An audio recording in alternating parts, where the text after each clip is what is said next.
Good morning students. अज तुहाडे accountancy दे विच असी learn करांगे कि नॉमिनल अकाउंट्स किद्दां प्रिपेयर कीते जांदे आ। नॉमिनल अकाउंट्स किहड़े हुंदे आ? जिहड़े तुहाडे एक्सपेंसिस दे अकाउंट्स हुंदे आ। जदों तुसी कोई भी एक्सपेंस पे करदे हो, रेंट पे करदे हो, सैलरी पे करदे हो, वेजिस पे करदे हो, इलैक्ट्रिसिटी चार्जिस पे करदे हो, इंटरस्ट पे करदे हो, ये सारे तुहाडे एक्सपेंसिस ने। तां इन्हां दे अकाउंट्स जिहड़े आ वो सारे नॉमिनल अकाउंट्स ने। सो अज असीं करांगे कि नॉमिनल अकाउंट्स किद्दां बनाए जांदे आ। हुण क्वेश्चन नंबर 13 देखो। Pass the journal entries and prepare only stationery account. Stationery भी तुहाडा एक एक्सपेंस आ। सो सब तो पहला date,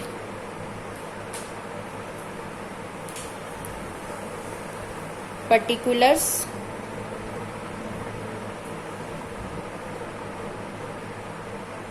ledger value, debit,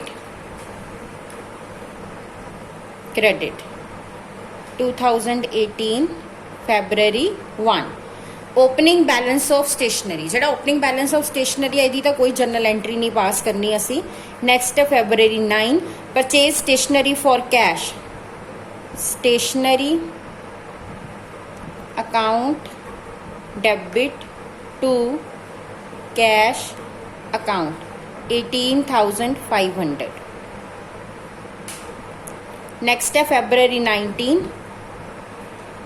purchased stationery on credit from Bose। stationery account debit to Bose account 10,200। next है February 23 stationery purchased by check। stationery account debit to bank account 8400। उस तो बाद तुहानू स्टेशनरी का क्लोजिंग स्टॉक दिता होया आ। हुण असी यदि भी कोई जर्नल एंट्री नहीं पास करनी। हुण असी बनावांगे स्टेशनरी अकाउंट, डेट,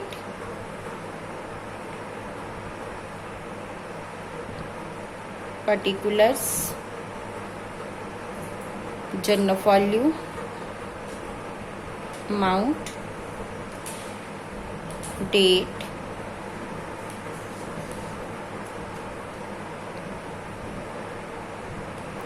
पर्टिकुलर्स,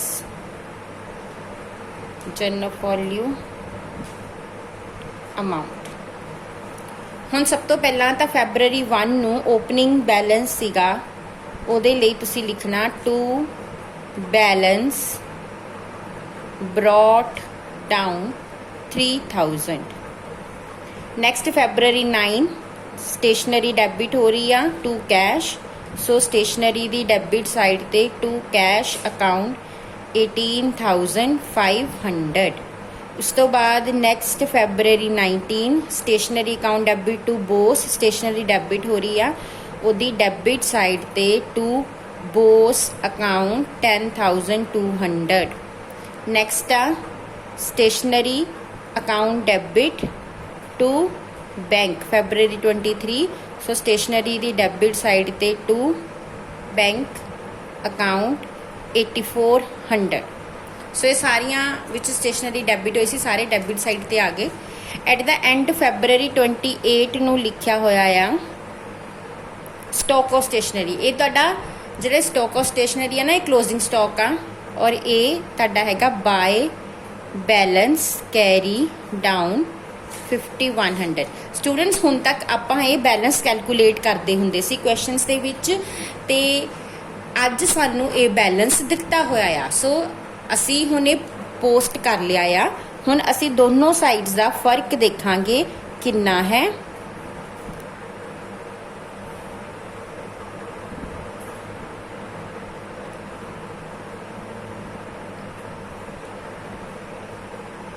$40,100 और साडा क्लोजिंग स्टॉक किन्ने दा हैगा आ 5100 का।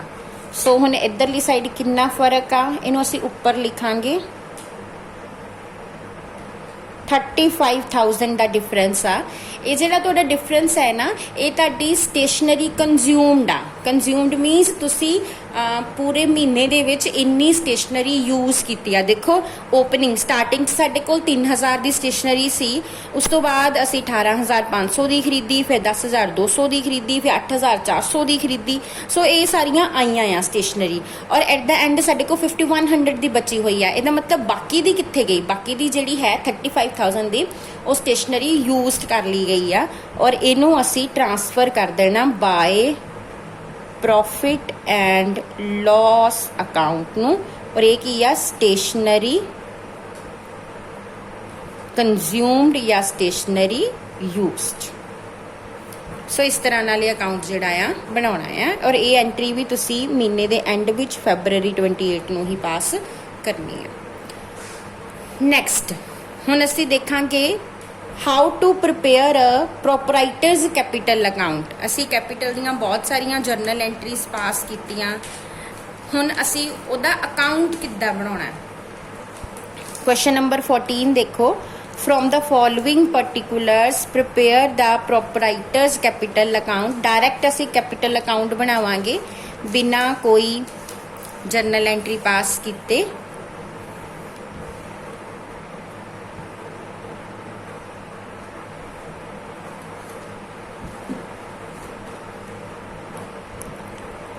क्वेश्चन नंबर 14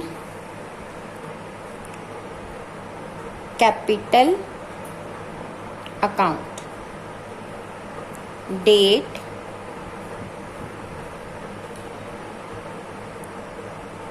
particulars,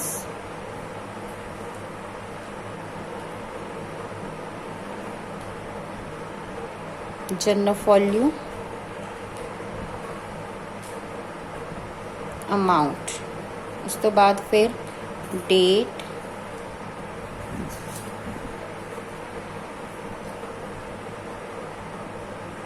particulars,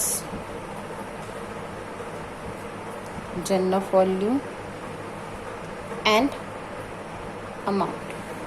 ਹੁਣ 2018 started business with the cash। April 1 ਨੂੰ ਬਿਜ਼ਨਸ ਸ਼ੁਰੂ ਕੀਤਾ ਗਿਆ ਕੈਸ਼ ਦੇ ਨਾਲ। ਐਂਟਰੀ ਅਸੀਂ ਕੀ ਪਾਸ ਕਰਾਂਗੇ? Cash account debit to capital. So capital ਨੂੰ ਇੱਥੇ ਅਸੀਂ ਕੀ ਕਰ ਰਹੇ ਹਾਂ? ਕ੍ਰੈਡਿਟ। ਸੋ ਉਹਦੀ ਕ੍ਰੈਡਿਟ ਸਾਈਡ ਤੇ 2018 April 1 ਲਿਖ ਦਾਂਗੇ ਬਾਏ ਕੈਸ਼ ਅਕਾਊਂਟ 45,000। ਉਸ ਤੋਂ ਬਾਅਦ ਆ withdrew from bank for personal use. Personal use ਲਈ ਕੈਸ਼ ਕਢਾ ਲਿਆ, ਉਹਦੇ ਨਾਲ ਤੁਹਾਡੀ ਕੈਪੀਟਲ ਰਿਡਿਊਸ ਹੋ ਜਾਏਗੀ। ਸੋ ਅਸੀਂ ਡੈਬਿਟ ਸਾਈਡ ਤੇ ਜੋ ਹੈ ਮਈ 10 ਨੂੰ ਐਂਟਰੀ ਪਾਸ ਕਰ ਦਾਂਗੇ टू ड्राइंग्स लेके। एक्चुअली वैसे सी एंट्री की पास करनी होंगी है drawings account debit to cash, but ये ਜਿਹੜੀਆਂ ਡਰਾਇੰਗਸ ਹੁੰਦੀਆਂ ਉਹਨਾਂ ਨੂੰ ਬਾਅਦ ਵਿੱਚ ਅਸੀਂ ਕੈਪੀਟਲ ਦੇ ਵਿੱਚੋਂ ਹੀ ਜਿਹੜਾ ਹੈਗਾ ਆ ਮਾਈਨਸ ਕਰਦੇ ਆ। ਸੋ ਅਸੀਂ ਡੈਬਿਟ ਸਾਈਡ ਤੇ ਕੈਪੀਟਲ ਘਟਾਉਣ ਲਈ ਲਿਖ ਦਾਂਗੇ ਟੂ ਡਰਾਇੰਗਸ। ਇਹ ਕਿੰਨੇ ਦੀਆਂ ਹੈਗੀਆਂ? 10,000 ਦੀਆਂ।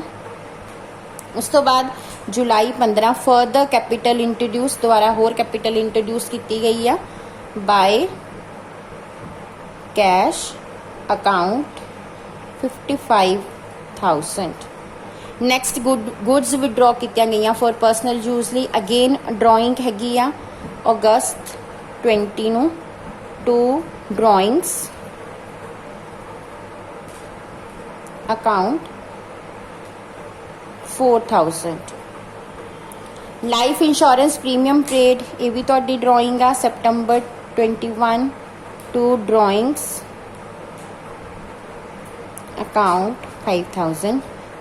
Income tax paid again drawing आ नवंबर 24 टू ड्राइंग्स अकाउंट 12,000। तुसी चाहो तो इत्थे नीचे लिख सकते हो भी इत्थे कैश विड्रॉ किया गया, इत्थे गुड्स विड्रॉ कीतियां गईयां, इत्थे लाइफ इंश्योरेंस प्रीमियम पे किया गया एंड इत्थे इनकम टैक्स पे किया गया।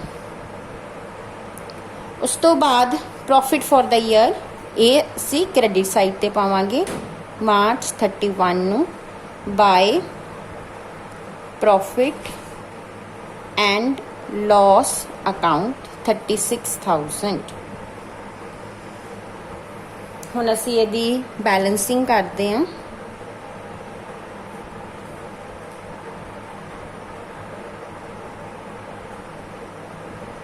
$1,36,000 टोटल आ गया।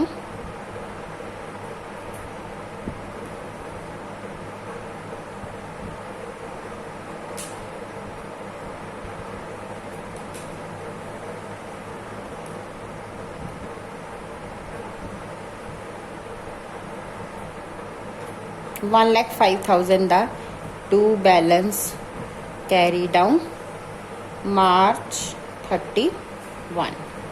सो इस तरह नाल कैपिटल अकाउंट बनाना है। अगर कोई भी लैके आंदा कैपिटल असी क्रेडिट साइड ते पा देनी आ, अगर वो पर्सनल यूज लई विड्रॉ कर लिया आ तो असी डेबिट साइड ते पा देना आ, एंड अगर प्रॉफिट हो रहे ने तो वो क्रेडिट साइड ते पा देना। Thank you.